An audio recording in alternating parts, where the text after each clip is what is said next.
நமஸ்காரம். பி குருஸ் தமிழ் சார்பாக நான் உங்கள் ஸ்ரீ ஐயர். நம்மிடம் இன்று மீண்டும் வெகு காலத்திற்கு பிறகும் சொல்ல முடியாது, சற்று காலத்துக்கு பிறகு மீண்டும் நம்முடன் இணைகிறார் ஸ்ரீராம் சேஷாத்ரி அவர்கள். நமஸ்காரம் சார், எப்படி இருக்கீங்க? சார் நமஸ்காரம், ரொம்ப நல்லா இருக்கேன். சரி, லாஸ்ட் டைம் நம்ம ரெண்டு பேரும் ஃபேஸ் டு ஃபேஸ் பேசுனது யூஎஸ்ல நீங்கள் எங்கள் வீட்டுக்கு வந்திருந்தீங்க. அப்போ வந்து அது பேசினோம். அதுக்கப்புறம் மீண்டும் ஃபேஸ் டு ஃபேஸில் அது ஒரு தனி எனர்ஜி இருக்கும். கரெக்ட். அது மாதிரி இன்றைய இந்த சம்பாஷணை உங்களுக்கு வந்து ரொம்ப இன்ட்ரெஸ்டிங்காக இருக்கும்னு நாங்கள் எதிர்பார்க்குறோம். இது வந்து ஒரு 10 வருஷம் ஹொரைசனில் இருக்கலாம், இல்லை 5 வருஷம் ஹொரைசனில் இருக்கலாம். எதுவாக இருந்தாலும் தமிழ்நாட்டின் எதிர்காலம் எதுவாக இருக்கும்? அதாவது இந்த 2026 எலெக்ஷன் வந்து யாருமே எதிர்பார்க்கல என்ன நடந்தது அப்படின்னு, இன்க்ளூடிங் ஸ்ரீராம் சேஷாத்ரி, இன்க்ளூடிங் ஸ்ரீ ஐயர். எல்லாருமே வந்து வேற மாதிரி போகும். அதாவது கோவலிஷன் வரும்னு எதிர்பார்த்தமே வழிய இந்த மாதிரி ஒரு கோவலிஷன் வரும்னு நாங்கள் எதிர்பார்க்கல. ஸோ அப்படி இருக்கும் பட்சத்தில் எங்கேயோ ஒன்று மாறி இருக்கு. இது 24 நம்மளால கண்டுபிடிக்க முடியல. அதையும் நீங்கள் டச் பண்ணுங்க.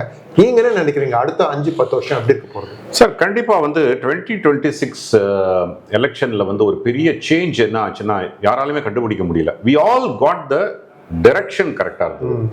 எல்லா செஃபாலஜிஸ்ட்டுமே திமுக ஆட்சி போக போகுது அப்படிங்கிறது எல்லாருக்குமே தெரிஞ்சுது. ஒரு கொயலேஷன் கவர்மெண்ட் தான் வரப்போறதுன்ற அளவுக்கு நானும் எழுதியிருக்கேன். நம்ம பேசும்போது அப்பப்போ பேசும்போதும் பண்ணியிருக்கோம். என்ன அந்த கொயலேஷன் கவர்மெண்ட் ஹெடட் பை தாவேகாவா அதிமுகவான்றது தான் சேஞ்ச் ஆச்சு. பிகாஸ் எவ்ரிபடி, பிகாஸ் அப்போதைக்கு நம்மளுடைய ஆல்டர்னேட்டே பார்த்தீங்கன்னா திமுகவுக்கு ஆல்டர்னேட் அதிமுக ஒண்டி தான். அதனால திமுக ஆல்டர்னேட் அதிமுகன்றதுனால அதிமுக தலைமையில் ஒரு கூட்டணி ஆட்சி அமையும். அதுதான் நம்மளுடைய ஒரு விஷயமா இருந்தது.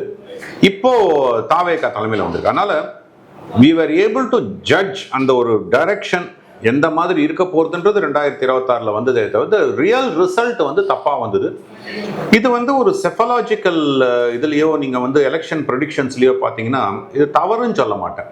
ஏன்னா எங்களுக்கு வர வேண்டியது, இன்ஃபேக்ட் இதெல்லாம் சில சமயம் நிறைய பேர் என்ன கேட்டிருக்காங்க, 2024 பாஜக தலைமையில் கூட்டணி போகணும், அதிமுக விட்டு கூட்டணி விட்டு விலகணும் அப்படின்னு சொல்லிட்டு இருந்த நீங்க எதுக்காக எடப்பாடி தலைமையிலான கூட்டணி வேண்டும் என்றது 2026 வந்தீங்க. நான் நிறைய தடவை எக்ஸ்பிளைன் பண்ணியிருக்கேன். Forget about the trolls. மற்றவங்களுக்காக நான் திருப்பி என்ன சொல்றேன்னா, 2026 தமிழ்நாட்டில் திமுக ஆட்சி போக வேண்டும் என்பதுதான் குறிக்கோள். இன்ஃபேக்ட் அமித்ஷா அவர்களுடைய குறிக்கோளும் திமுக ஆட்சி போக வேண்டும், மோடி அவர்களுடைய குறிக்கோளும் திமுக ஆட்சி போக வேண்டும், என்னை மாதிரி சாதாரண மக்களினுடைய குறிக்கோளும் திமுக ஆட்சி போக வேண்டும். பிகாஸ் அது திமுக ஆட்சி 2026 கண்டினியூ ஆயிருந்ததுன்னா நீங்க தமிழ்நாடு ஃபியூச்சர் என்னன்னு இப்ப கேள்வி கேட்குறீங்க இல்லையா, அந்த கேள்வி கேட்கறதுக்கு கூட நம்மளால வந்து ஒரு லோக்கல் ஸ்டாண்ட் இருந்திருக்காது. அது அந்த நிலைமையில கேள்வியே எழுந்திருக்காது. ஏன்னா எல்லாருக்குமே நிதர்சனமா தெரிஞ்சிருக்கும் தமிழ்நாடு சீரழிந்து விட்டது அப்படின்னு தெரிஞ்சிருக்கும். அண்ட் மக்களும் அதை பேசினாங்க, அதை நம்பினாங்க. தாவேகானுடைய தாக்கம் ஒரு கடலோர மாவட்டங்கள், சென்னை கடலோர மாவட்டங்கள், கன்னியாகுமரியில் பெருமளவு இருக்குன்னு எதிர்பார்த்தோம். இப்போவும் பார்த்தீங்கன்னா கிராமங்கள்ல தாவேகா தாக்கம் இல்லவே இல்லை. நீங்க ஆக்சுவல் ரிசல்ட் எடுத்து பார்த்தீங்கன்னா, பட் அந்த அர்பன் ஏரியால பெருமளவில் தாக்கம் இருந்திருக்கு. இதுக்கு பல தியரிஸ் சொல்லலாம். நீங்க வந்து எப்படி வந்தாங்க, ஏது வந்தாங்க, இந்த மாதிரி வந்து அந்த ஒரு they use the Cambridge Analytica technique, mind mapping and then mind manipulation, எதை வேணா சொல்லலாம். பட் எண்ட் ஆஃப் த டே அவரால் வந்து மக்கள் ஓரளவுக்கு அவருக்கு ஒரு 108 சீட்டு கொடுக்கக்கூடிய அளவுக்கு he was able to sell this. எவ்வளவு மித்த உடைச்சார். அதாவது நீங்க வந்து வேட்பாளர் யாரு என்று தெரிய தேவையில்லை. அதே மாதிரி பெரிய சின்னம் பல ஆண்டுகளாக, பல 10 ஆண்டுகளாக சின்னம் வந்து மக்கள் மனசுல போய் இருக்கணும்ன்ற அவசியம் இல்லை. காசு தேவையில்லை. பெஸ்ட் அவுட்கம் நீங்க பாத்தீங்கன்னா, பணத்துக்காக ஓட்டு போட்டு கொண்டிருந்த மனிதர்கள் பணம் இல்லாம, பணம் கொடுக்காம ஓட்டு போட, இதுல வந்து ஒரு பெரிய ரியாலிட்டி உண்மை அது. ஏன்னா எனக்கு தெரிஞ்சு நீங்க பாத்தீங்கன்னா தமிழ்நாட்டு அரசியல்ல ஓட்டுக்கு காசு கொடுக்காம இருந்த ஒரே ஒரு அரசியல்வாதி பிடிஆர் பழனிவேல் தியாகராஜன் தான். மற்றபடி அத்தனை பேரும் சீமான், அப்கோர்ஸ் நாம் தமிழர் கட்சி பணம் கொடுத்தது கிடையாது. மற்றபடி நீங்க பாத்தீங்கன்னா ஒரு ப்ராமினன்ட் கட்சியில வெற்றி பெற்றவர்னு பாத்தீங்கன்னா பிடிஆர் பழனிவேல் தியாகராஜன் ஒண்டி தான். அவர் கொடுக்க மாட்டார், கட்சிக்காரன் போய் கொடுத்துருக்கலாம். But he was dead against பணம் கொடுப்பதற்கு, ஓட்டுக்கு பணம் கொடுப்பது என்பது அவர் ரொம்ப தீவிரமா எதிர்த்தவர். மற்றபடி பாத்தீங்கன்னா விஜய் கட்சியில ஓட்டுக்கு பணம் தேவையில்லை. அதே மாதிரி ஜாதி மதம் பார்த்து நீங்க சீட்டு கொடுக்க வேண்டியதில்லை. நார்மலா என்ன பண்ணுவாங்க, ஒரு தலித் பாப்புலேஷன் இருக்கக்கூடிய இடத்துல ஒரு தலித் அவர் forget about the percentage driven politics, அது தேவையில்லை. அந்த மாதிரி மிகப்பெரிய அளவுல ஒரு அரசியல் என்றால் என்ன, ஒரு இது உங்களுக்கு வந்து தேர்தல் அரசியலில் இருக்கக்கூடிய பல மித்துகளை உடைத்தெறிந்தது இந்த எலெக்ஷன். இதற்கப்புறம் முக்கியமான விஷயம் என்ன ஆச்சுன்னா, உங்களுக்கு எல்லாருமே எதிர்பார்த்தது தான், விஜயால பெருசா ஆட்சியெல்லாம் கொடுக்க முடியாது, கிங் மேக்கரா இருப்பாரு. இல்ல, அவர் ஆட்சிக்கு வந்த பிற்பாடும் கூட ஒன்றும் செய்ய மாட்டாங்க, ரீல்ஸ் அரசாங்கம். எஸ், இன்னும் பார்க்க போனால் பல மந்திரிகள் என்ன ஒரு விளையாட்டுத்தனமாக தான் அந்த மந்திரி சபையை நடத்திட்டு இருக்காங்க அப்படிங்கெல்லாம் பார்க்க முடியுது. பட் சைலண்டா தேர் இஸ் சம்திங் ஹேப்பனிங். இது வந்து ரூட் மாஃபியா மூலமாக உங்களுக்கு வந்து அந்த ஒரு ப்ரொஜெக்ஷன் செய்யப்படுகிறதான்ற தாண்டி நிதர்சனமான உண்மை என்னன்னா, லோவர் லெவல் கரப்ஷன் ஓரளவுக்கு கட்டுப்படுத்தப்பட்டிருக்கு. இது வந்து ஒரு நிதர்சனமான உண்மை. இந்த ஒரு மாசத்துலயே அதாவது வந்து ஒரு அந்த காசு கேட்டாதான், காசு நீங்க எடுத்துன்னு போய் உள்ள போனாதான் அப்ளிகேஷன் ஃபார்மே வாங்க முடியும்ன்ற இடத்துல டிலேஸ் எல்லாம் இன்னும் இருக்கு. ஐம் நாட் சேயிங் தட் கரப்ஷனை முழுக்க ஒழிச்சிட்டாங்கன்ட்டு. அட்லீஸ்ட் ஒரு சாமானியப்பட்ட மக்களுக்கு ஒரு ரேஷன் கடையில் போய் ஒரு வாங்க வேண்டியதோ, இல்லை ஒரு தாலுக்கா ஆஃபீஸில் அவங்களுக்கு வேணுங்கிறதுக்கு போகும்போதோ ஓரளவு கம்மியாயிருக்கு. ஸோ இது வந்து ஒரு பர்செப்டபிளாக முழுக்கவே கம்மியாயிடுச்சுன்னு சொல்லக்கூடிய அளவில் நம்ம இன்னும் அந்த அளவுக்கு டேட்டா இல்லை. பட் ஆனால் ஒரு பர்செப்ஷன் வந்து ஒரு லோவர் லெவலில் கரப்ஷன் கம்மியாயிருக்கு அப்படிங்கிற ஒரு பர்செப்ஷன் ஃபார்ம் ஆக ஆரம்பிச்சிருக்கு. இது உண்மையா இல்லையான்றது நம்ம போக போக தான் தெரியும். ரெண்டாவது, இவருடைய ஆட்சியில் வந்து முக்கியமாக இவர் கவனிக்க வேண்டியது, அடுத்த 30 வருஷம் கூட விஜயால ஆட்சியை தக்க வைத்துக் கொள்ள முடியும். இவர் செய்ய வேண்டியது 2-3 விஷயம்தான். இந்த போதை கலாச்சாரத்தை முழுக்க ஒழிக்கணும். இதை ஒழிச்சாதான் மக்களுக்கு நன்மை. அது ஒழிஞ்சாலே உங்களுக்கு சட்டம் ஒழுங்கு சீர்கேடுகள் கொஞ்சம் குறைய ஆரம்பிக்கும். சட்டம் ஒழுங்கு வந்து ஓரளவுக்கு சரிப்படுத்தப்படும். ஸ்டில் உங்களுக்கு பார்த்தீங்கன்னா அட்மினிஸ்ட்ரேஷன் இஸ் வித் டிஎம்கே. ஏன்னா உங்களுக்கு அட்மினிஸ்ட்ரேஷனில் இருக்கக்கூடிய பலரும் திமுக அனுதாபிகள் தான் அட்மினிஸ்ட்ரேஷனில் இருக்காங்க. ஸோ திமுக சொல்வது தான் அங்கே நடக்கும்ன்ற மாதிரி ஓரளவுக்கு ஒரு விஷயங்கள் நடந்துட்டு இருக்கு. இருந்தாலும் விஜய் அவர்களுடைய அந்த கடந்த ஒரு 45-48 நாட்கள், ஒரு 1.5 மாதத்தினுடைய ஒரு ஆட்சி அப்படி கிட்டத்தட்ட இப்போ நம்ம பேசும்போது கிட்டத்தட்ட 2 மாதம் ஆக போகுது. 2 மாதத்தினுடைய ஆட்சி என்று பார்க்கும்போது இது ஒரு அகெயின்ஸ்ட் ஒரு பெரிய ஒரு மக்களுக்கு எதிரான ஒரு ஆட்சியாக இருக்கும், கோமாளித்தனமான ஆட்சியாக இருக்கும்ன்றதை தாண்டி இப்போதைக்கு வந்து மக்களினுடைய எதிர்பார்ப்புகள் இல்லாத ஆட்சியாக இருக்கு. ஒன்றும் பெருசாக எனக்கு எதிர்பார்ப்பு இல்லைங்க, சும்மா சாதாரணமாக இருந்தாலே போதும். பட் ஹவு லாங் இந்த இது இருக்குன்னு பார்த்தீங்கன்னா ஒரு 6 மாதம் 1 வருஷம் they'll give a long road. அதுக்கப்புறம் ப்ராமிஸ் பண்ணதெல்லாம் கேட்க ஆரம்பிப்பாங்க. ஸோ இப்போ நீங்கள் பார்த்தீங்கன்னா உங்களுக்கு வந்து மாமன் சீர் அப்படின்னு சொல்லிட்டு இஷ்யூ பண்ணிட்டாங்க. அது ஒரு ஜிஓலாம் வந்து படாடோபமாக பண்ணிட்டாங்க. ஆனால் கடைசியில் எல்லாருக்கும் போய் சேருதா அப்படின்னு பார்த்தீங்கன்னா அங்கே தான் பிரச்சனை வர ஆரம்பிக்கும். 2500 ரூபா மாதம் கொடுக்குறேன் பெண்களுக்குன்னு சொன்னார். இப்போ 1000 ரூபா கொடுத்தாங்க. அதுவும் இந்த லாஸ்ட் மாதம் அதுலேயும் ஒரு பெரிய பிரச்சனை நடந்திருக்கு. நிறைய முறைகேடுகள் இருக்குது திமுக ஆட்சியில் அப்படின்னு சொல்லிட்டு அதனால் கொஞ்சம் நிறுத்தி வைக்கப்பட்டிருக்கோம், இல்லை பார்ஷியலாக தான் போகிறதுன்ட்டு. ஸோ கொஞ்சம் கொஞ்சமாக அதை கட் பண்ணுவாங்கன்னு தான் பார்க்குறேன். அதை ஒரு திருப்பி ரீலுக் பண்ணுவாங்க. ஸோ அப்போ ஒரு 6 மாதம் 8 மாதம் கழிச்சு ஒரு பெரிய ஒரு எதிர்ப்பு வர ஆரம்பிக்கும். ஏன்னா இந்த ஃபர்ஸ்ட் மாதமே மே மாதமே என்ன நடந்தாங்கன்னா, 2500 ரூபா கிடைக்குமா, 2500 ரூபா கிடைக்குமா, இவர் வந்து 2500 ரூபாலாம் கிடைக்காது, நிதி நிலைமை 15ஆம் தேதி 1000 ரூபா வந்து விழுந்த உடனே அப்பா இதுவாவது போதும்பா அப்படி. So it is once again playing to the managing expectation mind manipulation திருப்பி கண்டினியூ பண்ணிட்டு இருக்காங்க. அந்த ஒரு மனிதனுடைய கரிஸ்மாவை ஒண்டி நம்பி எத்தனை நாள் போகும்ன்றதுல ஒரு பெரிய கருத்து இருக்கு. ஆனால் சோஃபார் அந்த ஒரு கருத்தெல்லாம் முறியடிக்கக்கூடிய அளவுக்கு இவருடைய ஆட்சி இருக்கும் என்ற ஒரு நம்பிக்கை இருந்தாலும் ஒரு டெமாஸ்கஸ் ஸ்வார்டு தலைக்கு மேல் தொங்கிட்டு இருக்கு. டெமாக்கல் ஸ்வார்டு. ஓகே, ஏன்னா வந்து உங்களுக்கு 6 மாதம் வரைக்கும் தான் இந்த ஆட்சிக்கு ஒரு ஆதரவு இருக்கு. 6 மாசத்துக்கு அப்புறம் திருப்பி நம்பிக்கையில்லா தீர்மானத்தை எடுத்துக்கொண்டு வர முடியும். அந்த முறை வந்து திருப்பி நம்பிக்கையில்லா தீர்மானத்தில் வெற்றி பெறுவாராம, அதாவது ஊசலாடிக்கிட்டே இருக்கும். ஸோ இடைத்தேர்தலில் இவர் அன்லஸ் அதர்வைஸ் இவர் 115 கிட்ட போனாலே ஒழிய உங்களுக்கு கம்யூனிஸ்டோ இல்லைன்னா வந்து ஒரு திருமாவளவன் போன்றவர்களோ ஒரு இதை பிடுங்கினாங்கன்னா, ஆதரவை திருப்பி எடுத்துக்கிட்டாங்கன்னா உங்களுக்கு அது ஒரு பிரச்சனைக்கு வர ஆரம்பிக்கும். ஸோ திமுக வந்து எப்போ அது பண்ணுவாங்கன்னா when they are ready for the election. ஆமாம், இன்றைய தேதிக்கு திமுக எலெக்ஷன் சந்திப்பதற்கு வாய்ப்பு இல்லை. அதிமுக என்பது கடந்த 2021 அப்புறமே காணா போச்சு. சைலண்டாகவே இருந்தாங்க, ஒரு எதிர்ப்பும் இல்லை.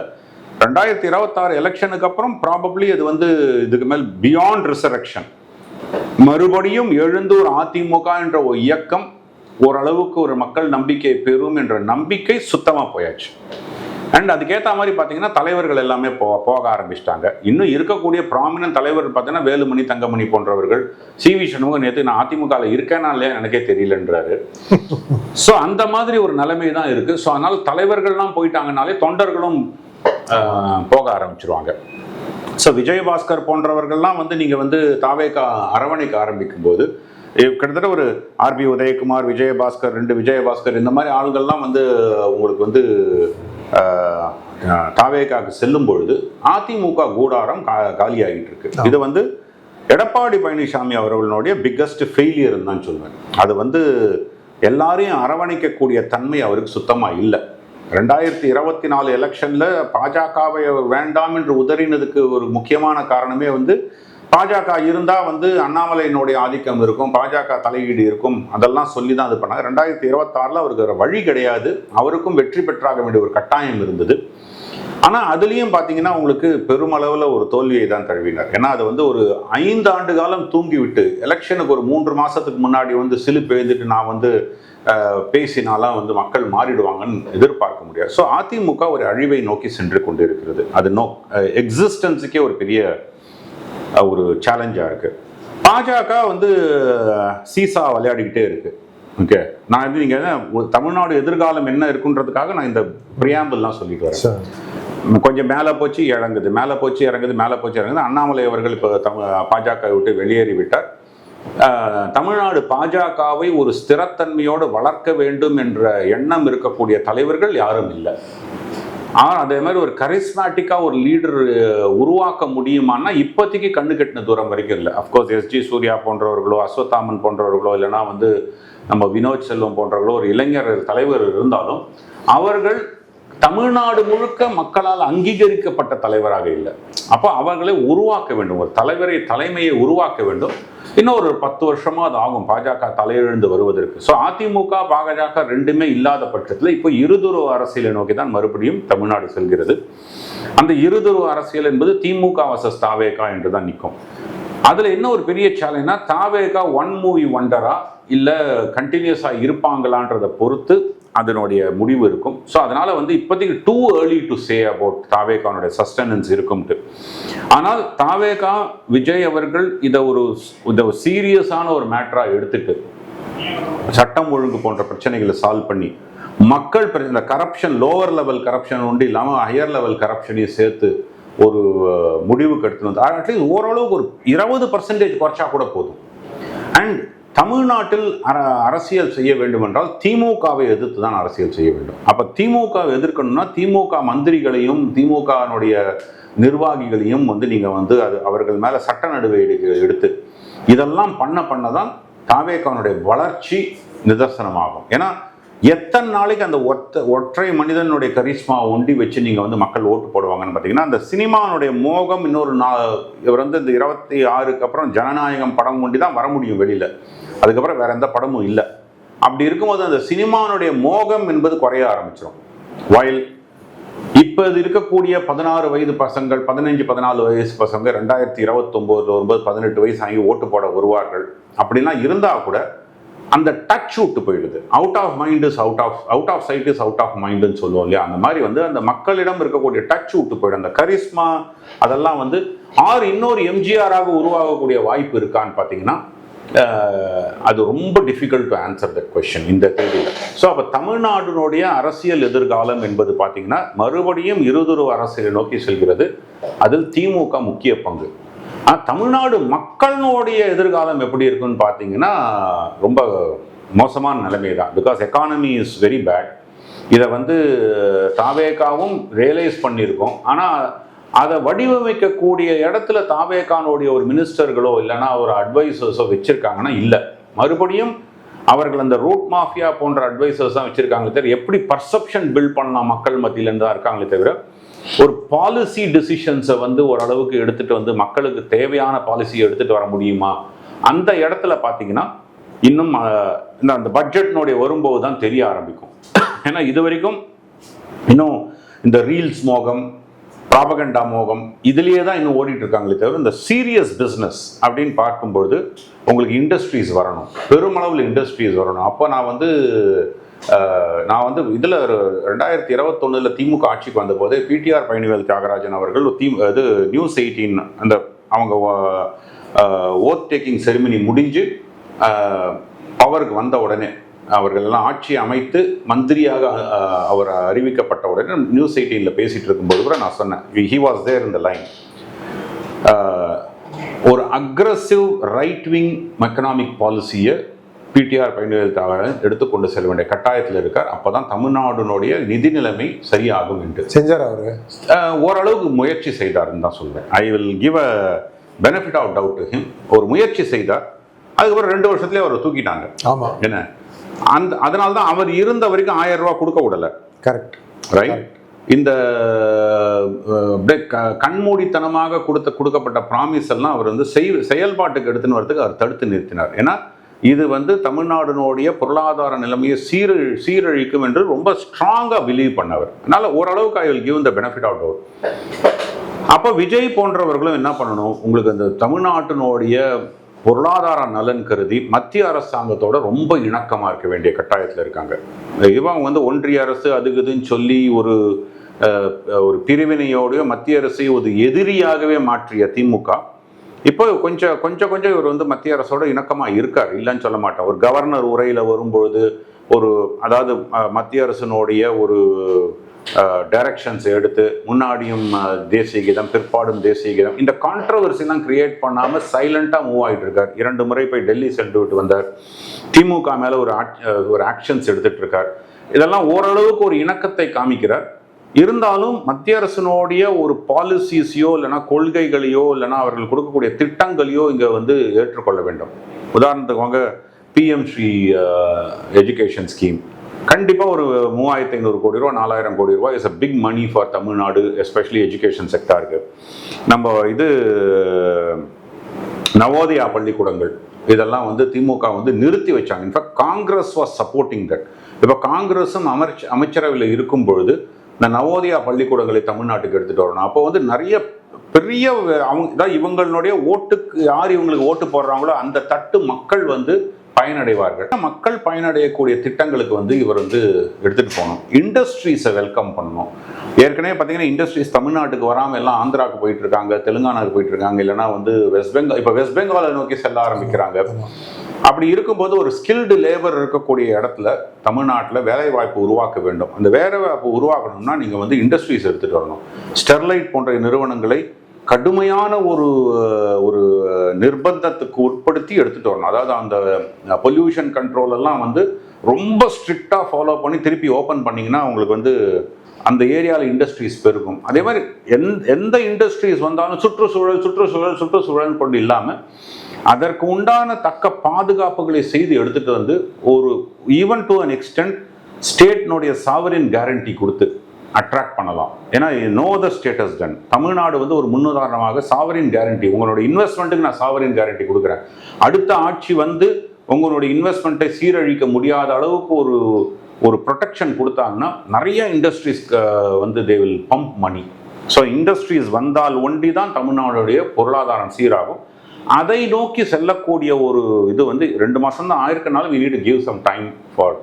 ஸோ அதனால் தமிழ்நாடு அரசியல் இருதுறவு அரசியலை நோக்கி சென்று கொண்டிருக்கிறது.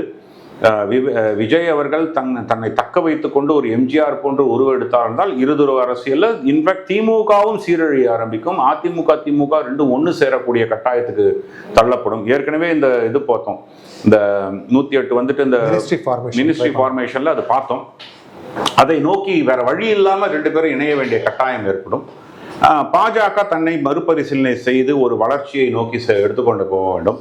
ஏன்னா சுத்தமாக இப்போதைக்கும் பார்த்தீங்கன்னா பாஜக மேலே அவர்களுடைய ஆதரவாளர்களே பலருக்கும் நம்பிக்கை இல்லாத ஒரு கட்சியாக தான் இருக்கு. அதனால அது ஒரு இமேஜினேஷன் எடுத்துட்டு வரணும். இதெல்லாம் செய்தாங்கன்னா அரசியல் எதிர்காலம் இருதுருவ அரசியலை தாண்டி அட்லீஸ்ட் ஒரு 3 துருவ அரசியலை நோக்கி செல்ல வேண்டும். இப்போதைக்கு இருதுருவ அரசியல். பொருளாதாரம் மற்ற சுபிக்ஷன் தமிழ்நாடு மக்களுக்கு உண்டான நான் ஒரு ஜோசியக்காரன் மாதிரி சொல்றேன்னு நினைக்கிறேன். நல்ல காலம் பிறக்குது அப்படின்னு சொல்லிட்டு இந்த கட்டம் இப்படி இருக்கான்ட்டு, அதுக்கு விஜய் அவர்களுடைய ஆட்சி மத்திய அரசாங்கத்தோட இணக்கமாக போய் பல இண்டஸ்ட்ரீஸ் இன்வெஸ்ட்மெண்ட்ஸை எடுத்துட்டு வந்தாலே ஒழிய உங்களுக்கு இல்லைன்னா தமிழ்நாடுனுடைய கடன் ஏற்கனவே கிட்டத்தட்ட 10 லட்சம் 10.5 லட்சம் தாண்டியாச்சு. வருஷம் 1 லட்சம் கோடிக்கு மேலே கடன் வாங்கிட்டு இருக்கோம். இது ஒரு ஆரோக்கியமான சூழ்நிலை இல்லை. அதை மாற்ற வேண்டிய கட்டாயம் இருக்கு. இன்எக்ஸ்பீரியன்ஸ்டு மினிஸ்ட்ரி, செங்கோட்டையனை தாண்டி வேற யாருமே அங்கே மினிஸ்ட்ரியில் எக்ஸ்பீரியன்ஸ் கிடையாது.